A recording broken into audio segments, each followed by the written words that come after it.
Hello po sa inyong lahat. Isang mapagpalang araw ho sa inyo. Nagbabalik hong muli ang Eric's Vlog.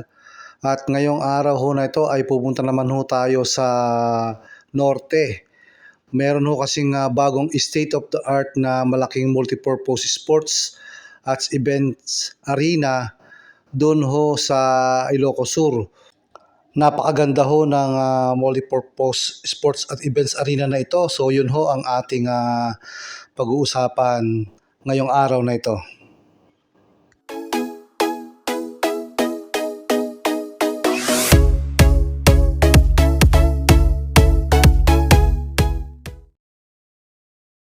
Nagbabalik hong muli ang Eric's Vlog. Ito ang aking tinutukoy ho na napakalaki at bago hong multipurpose sports and events arena ay isa pong Coliseum na itinayo ho sa probinsya ng Ilocos Sur. At ito ho ay matatagpuan sa kalagitnaan ho ng Bigan City.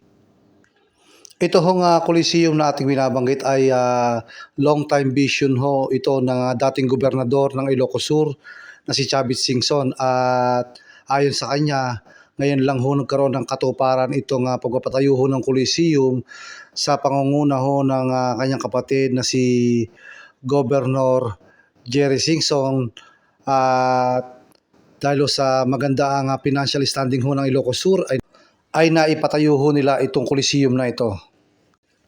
So itong Coliseum na ito ay meron hong capacity na 9,000 to 10,000 ayon ho sa balita, at makikita nyo ho dyan sa larawan na napaka-moderno ho ng pagkakagawa, state of the art, at talagang may pagmamalaki itong Coliseum na ito na bagong tayo ho.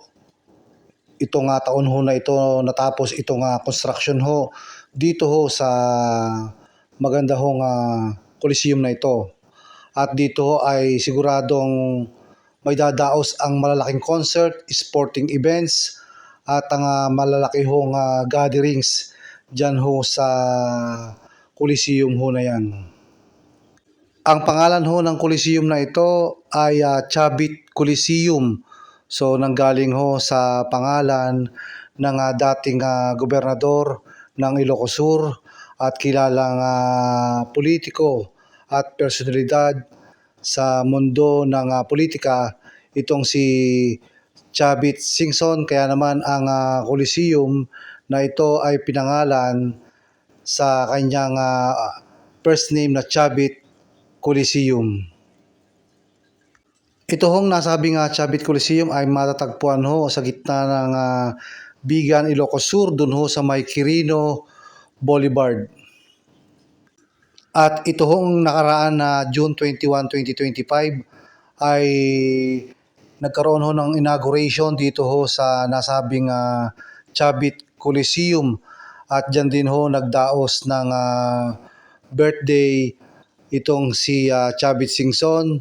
At ang pagkakaalam natin, yung mga bagong halal na nanalo sa Ilocos Sur ay nag-oath taking dyan sa Chavit Coliseum ditong nagdaang June 21, 2025. Katulad ho ng aking nasabi ho kanina, ito hong nasabing Chavit Coliseum ho ay talagang gustong-gusto hong itayo ito ng dati hong gobernador na si Chavit Singson, dahil nga ho sa kakulangan ng pondo hindi ho ito naitayo noon. At ngayon naman hong panahon na ito na kung saan ho ay na-improve ang financial standing ho ng Ilocos Sur, at sa pangunguna ho ng kanyang kapatid na si Governor Jerry Singson ay nagkaroon ho ng katuparan na maitayo ho itong napakagandang Coliseum ho na Chavit Coliseum. Ang probinsya ho ng Ilocos Sur ay ang ikalimang pinakamayamang probinsya ho sa Pilipinas, bukod ho sa Cebu, sa Rizal, Batangas at ang Davao de Oro.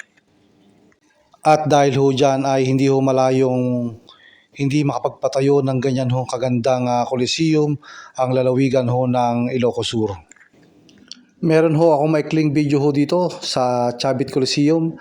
Atin hong panoodin ito hong loob ho ng Chavit Coliseum.